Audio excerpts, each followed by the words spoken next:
કેમ છો મિત્રો? આશા કરું છું કે બધા મજામાં જશો. તો આપણે આજે ભણવાના છીએ માઇક્રોપ્રોસેસર એન્ડ કંટ્રોલર એપ્લિકેશન્સ. બરાબર છે. આપણો 5th સેમેસ્ટરનો આ સબ્જેક્ટ છે. બરાબર છે. એની અંદર આપણે જેમ આગળ જોશું એમ ભણશું કે માઇક્રોપ્રોસેસર શું છે, માઇક્રો કંટ્રોલર શું છે, એના ઉપયોગો શું છે. બરાબર છે. અત્યારના સમયમાં જોઈએ ને તો માઇક્રો પ્રોસેસર અને માઇક્રો કંટ્રોલરની બહુ જ બોલબાલા છે. તમે આજુબાજુ જ્યાં પણ નજર કરશો ત્યાં તમને ભાગ્યે જ કોઈ એવી ઇલેક્ટ્રોનિક વસ્તુ મળશે કે જેની અંદર માઇક્રો પ્રોસેસર કે માઇક્રો કંટ્રોલરનો ઉપયોગ ના થયો હોય.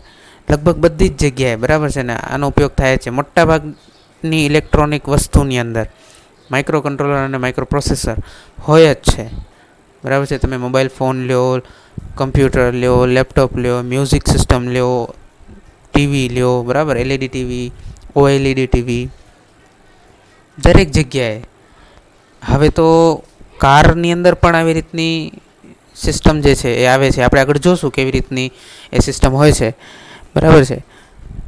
તો આપણે આ શરૂ કરીએ. બરાબર. આપણા આ સબ્જેક્ટનું પહેલું ચેપ્ટર છે કંટ્રોલ સિસ્ટમ કોમ્પોનન્ટ્સ. બરાબર છે. તો આપણે આગળ જોઈએ કે આની અંદર આપણે આગળ શું જોવાના છીએ. તો સૌથી પહેલે આપણે જોશું કે આ કંટ્રોલ સિસ્ટમ અને ઇન્સ્ટ્રુમેન્ટેશન, બરાબર, એ બે વચ્ચેનો સંબંધ શું છે એમ. બરાબર. કંટ્રોલ સિસ્ટમ શું છે અને સાથે સાથે ઇન્સ્ટ્રુમેન્ટેશન શું છે જોશું, અને બેનો જે છે એ પારસ્પરિક સંબંધ જે છે આપણે આગળ જોશું. બરાબર છે. બીજું, બેઝિક્સ ઓફ કંટ્રોલ સિસ્ટમ. બરાબર છે. બેઝિક્સ ઓફ કંટ્રોલ સિસ્ટમ, કે કંટ્રોલ સિસ્ટમ જે છે એ શું છે અને શા માટે આપણે એને ભણવાના છીએ કંટ્રોલ સિસ્ટમને. અને કંટ્રોલ સિસ્ટમની અંદર જે લૂપ્સ આવે છે અલગ એટલે કંટ્રોલ સિસ્ટમ જે છે એની અંદર બે ભાગ પડે છે કે ભાઈ ઓપન લૂપ કંટ્રોલ સિસ્ટમ અને ક્લોઝ લૂપ કંટ્રોલ સિસ્ટમ. તો એ શું છે તો એ આપણે આગળ જોશું. ચાલો. તો આજે આપણો જે પાર્ટ 1 છે એની અંદર શક્ય એટલું વધારે આપણે સમજવાનો પ્રયત્ન કરશું. ચાલો. તો સૌથી પહેલી વાત કે ભાઈ કંટ્રોલ સિસ્ટમ શું છે અને ઇન્સ્ટ્રુમેન્ટેશન શું છે. બરાબર છે. આ બે આપણે સમજશું પછી જ તો આપણે એ બે વચ્ચેનું સંબંધ જે છે આપણે નક્કી કરી શકશું ને. બરાબર ને. કે ભાઈ કંટ્રોલ સિસ્ટમ જે છે એ શું છે તો કે it is a science that applies control theory to design system with desired behaviours. બરાબર છે. આ ઇંગ્લિશમાં છે. આપણને ખબર છે કે આપણો બધો જે કોર્સ છે ગુજરાતીમાં આવે છે. બરાબર છે. પણ આમાં ભલે ઇંગ્લિશમાં લખેલું છે પણ તમે મારા ઓડિયો ઉપર ધ્યાન આપજો. બરાબર છે. હું બોલું છું એની પર ધ્યાન આપજો એટલે તમને સરળતાથી સમજાઈ જશે. ચાલો. તો કંટ્રોલ સિસ્ટમ શું છે તો કે મારે જે છે સમજી લો કે મારે કોઈ એક કામ પૂરું પાડવું છે. બરાબર છે. મારે કોઈ એક કામ પૂરું પાડવું છે તો હું કોઈ એક એવી સિસ્ટમ જે છે એને એ કામ સોંપું છું કે ભાઈ એ મારું કામ પૂરું કરી આપે. બરાબર. તો એ સિસ્ટમ જે છે મારું કામ પૂરું કરવા માટે, બરાબર છે, કઈ પદ્ધતિ અપનાવશે તો એ પદ્ધતિઓનો અભ્યાસ જે છે આપણે શેની અંદર કરીએ છીએ કંટ્રોલ સિસ્ટમ સાયન્સની અંદર. ખરેખર તો આપણે આને કંટ્રોલ સિસ્ટમ એન્જિનિયરિંગ કહેવું જોઈએ. બરાબર. Control system engineering. બરાબર છે. કારણ કે એક બહુ વિશાળ શાખા છે. બરાબર. તો કહેવાનો અર્થ શું છે તો કે મારાથી કોઈ કામ ન થઈ શકે એવું છે. બરાબર છે. સમજી લો કે આપણે માણસ છીએ. બરાબર. તો આપણી શક્તિની મર્યાદાથી બહારનું કોઈ કામ છે તો એ જે છે આપણે કોની પાસેથી કરાવડાવીએ? મશીન પાસેથી કરાવડાવીએ. સિમ્પલ છે. તો એ મશીન જે છે એ સિસ્ટમ જે છે એ કઈ પદ્ધતિ અપનાવીને કઈ પદ્ધતિનો ઉપયોગ કરીને એ મારું કામ પૂરું પાડશે. તો એ દરેક પદ્ધતિને આપણે કંટ્રોલ સિસ્ટમની અંદર ભણીએ છીએ. અને આ પદ્ધતિ જે છે એ કેવી રીતે અપનાવાય છે એ પણ આપણે કોની અંદર શીખીએ છીએ? કંટ્રોલ સિસ્ટમની અંદર આપણે એ શીખીએ છીએ. બરાબર છે. એટલે કંટ્રોલ સિસ્ટમ જે છે એ આ છે. બીજું તો કે ઇન્સ્ટ્રુમેન્ટેશન. તો ઇન્સ્ટ્રુમેન્ટેશન એટલે શું તો કે ઇન્સ્ટ્રુમેન્ટેશન એટલે it is science of the measurement and control off process variables within a production or manufacturing area. બરાબર છે. એટલે શું કહે છે ઇન્સ્ટ્રુમેન્ટેશન એટલે ઇન્સ્ટ્રુમેન્ટેશન આપણે ગયા સેમેસ્ટરની અંદર શીખી ગયા છીએ, બરાબર. આપણે થર્ડ સેમેસ્ટરની અંદર આપણને ઇલેક્ટ્રિકલ ઇન્સ્ટ્રુમેન્ટેશન આવતું હતું, તો એની અંદર આપણે ખબર છે કે આપણે ઇન્સ્ટ્રુમેન્ટેશનની અંદર આપણે સૌથી વધુ ભાર શેની ઉપર આપતા હતા, તો કે સૌથી વધુ ભાર આપણે આપતા હતા મેઝરમેન્ટ ઉપર, બરાબર છે. મેઝરમેન્ટ ઉપર આપણે એની અંદર ભાર આપતા હતા.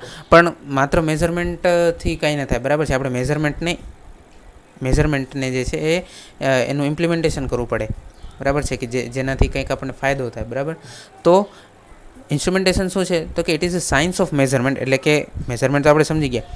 N control process variables within a production or manufacturing area, એટલે કે કોઈ પણ વસ્તુ જ્યાં બનતી હોય, એટલે કે પ્રોડક્શન થતું હોય, કોઈ પણ વસ્તુનું મેન્યુફેક્ચરિંગ થતું હોય, તો ત્યાં જે છે, બરાબર છે, ત્યાં જે પણ પ્રોસેસ વેરિયેબલ્સ હોય છે. પ્રોસેસ વેરિયેબલ્સ એટલે શું, તો કે કોઈ પણ સમજી લો એક વસ્તુ બને છે, તો એ વસ્તુ બનવામાં કયા કયા પરિબળો ભાગ ભજવે છે, બરાબર છે, કયા કયા પરિબળો ભાગ ભજવે છે, તો એ પરિબળોનું માપન એટલે કે મેઝરમેન્ટ અને એની ઉપરનો કંટ્રોલ એ બીજું કંઈ નહીં પણ શું છે, ઇન્સ્ટ્રુમેન્ટેશન છે, બરાબર.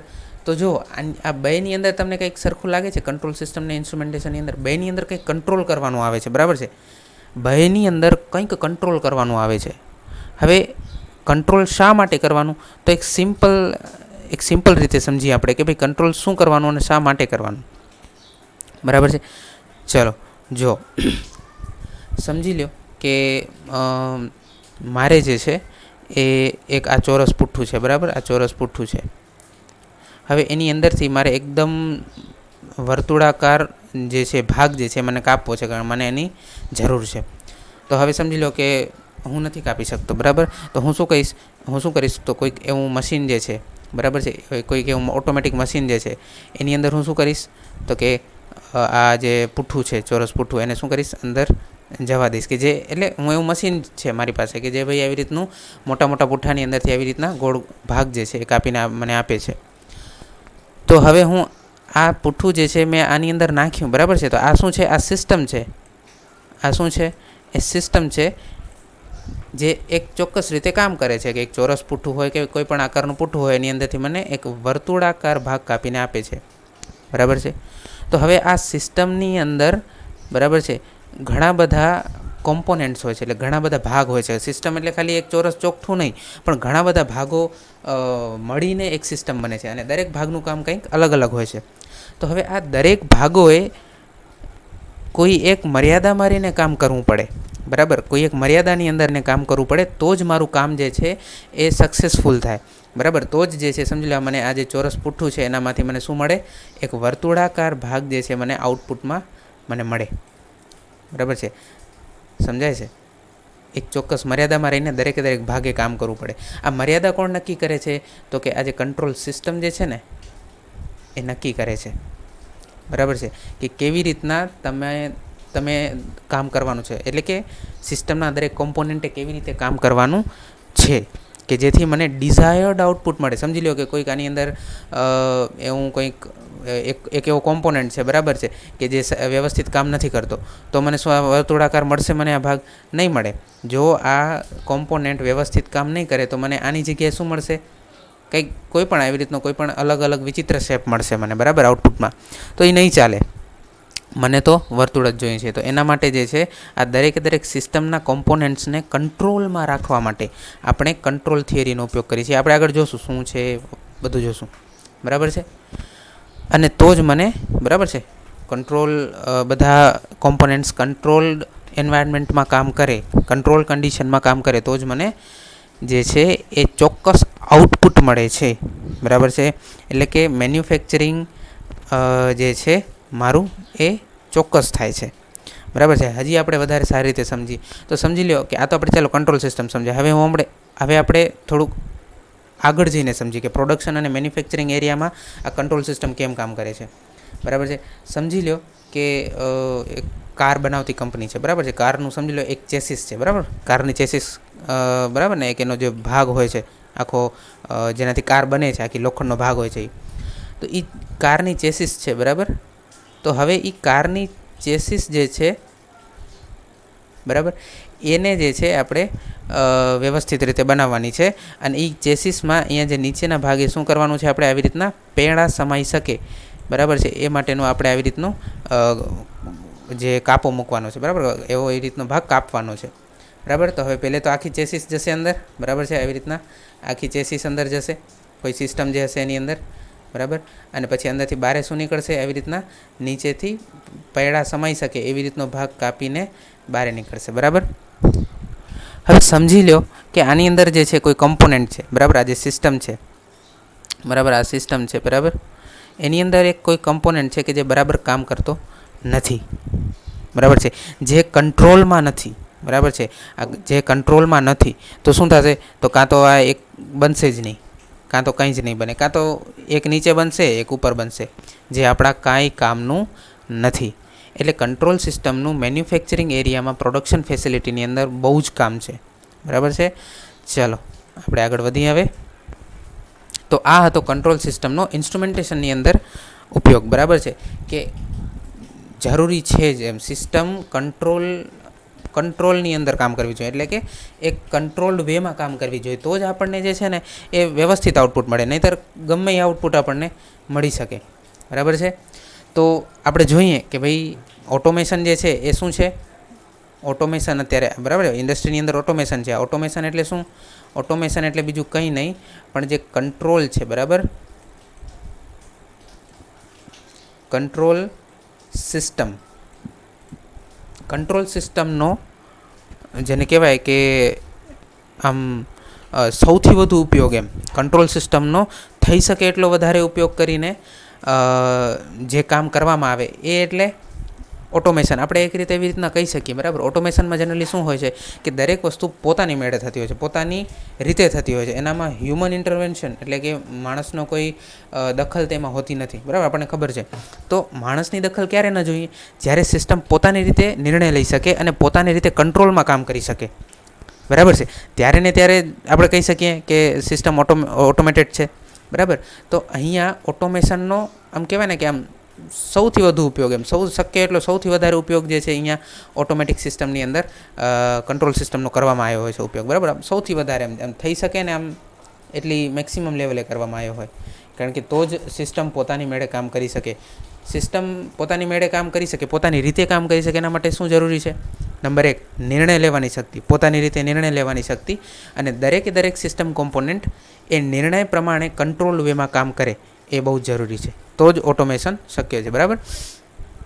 ચાલો, તો આપણને ખબર છે કે અત્યારે ઘણી બધી જગ્યાએ જે છે ઓટોમેશન આપણને ખબર છે. ઓટોમોબાઈલ મેન્યુફેક્ચરિંગ ઇન્ડસ્ટ્રી, બરાબર છે. ઓટોમોબાઈલ મેન્યુફેક્ચરિંગ ઇન્ડસ્ટ્રી એટલે આપણે જે કાર બનાવે છે, બરાબર છે, કાર છે, બાઇક છે, બરાબર છે, એ બધે એવી બધી મેન્યુફેક્ચરિંગ ઇન્ડસ્ટ્રી છે. એની અંદર ખાસ સૌથી વધારે કદાચ આપણે ઘણા વિડીયોમાં પણ જોયું હોય કે જે આ કાર છે, બાઇક છે કે અને કોઈ બીજી ટ્રક છે, બરાબર છે, તો એની જે ચેસીસ હોય છે, બરાબર છે, એને એની ઉપર સ્પ્રેથી કલર કરવામાં આવતો હોય છે, બરાબર છે.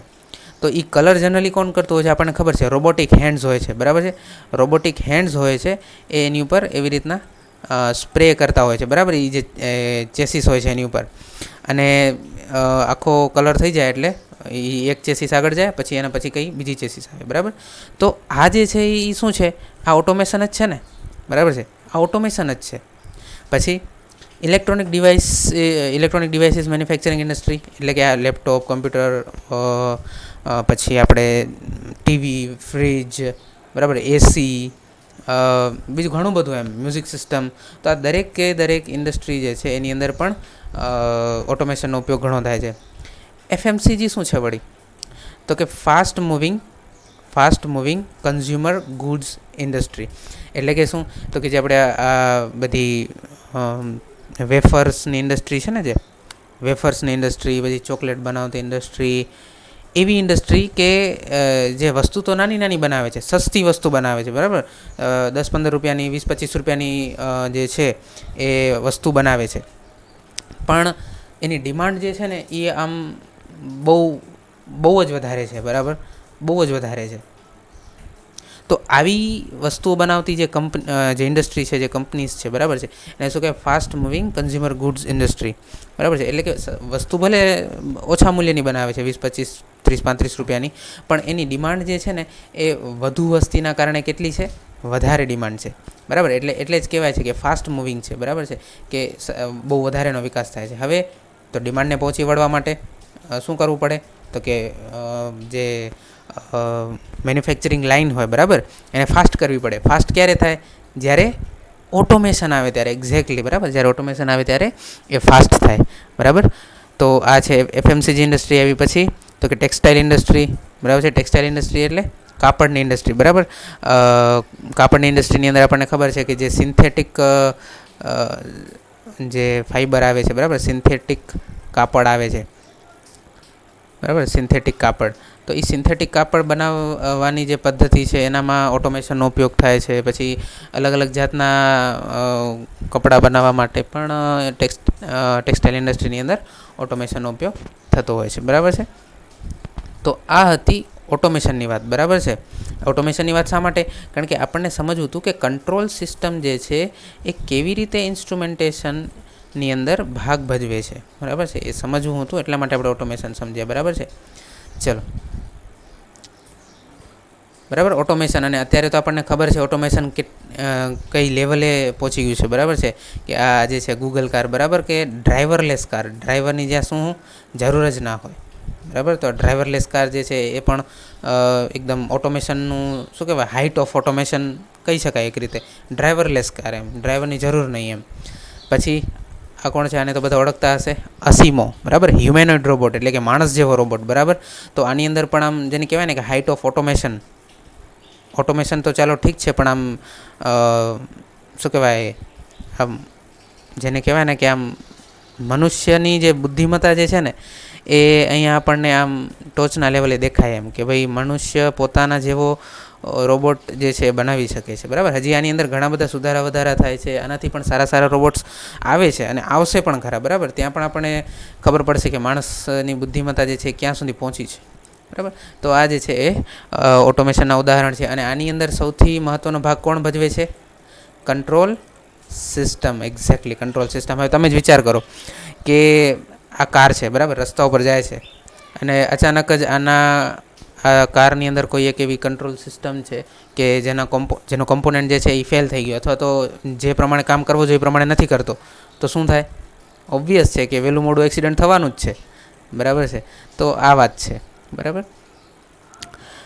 ચલો, તો આપણે આ હતું ઇન્ટ્રોડક્શન, બરાબર. આજનું ઇન્ટ્રોડક્શન ટુ પાર્ટ 1ની અંદર આપણે ઇન્ટ્રોડક્શન જોયું. આવતીકાલથી એટલે કે પાર્ટ 2, બરાબર, પાર્ટ 2ની અંદર આપણે શું જોઈશું?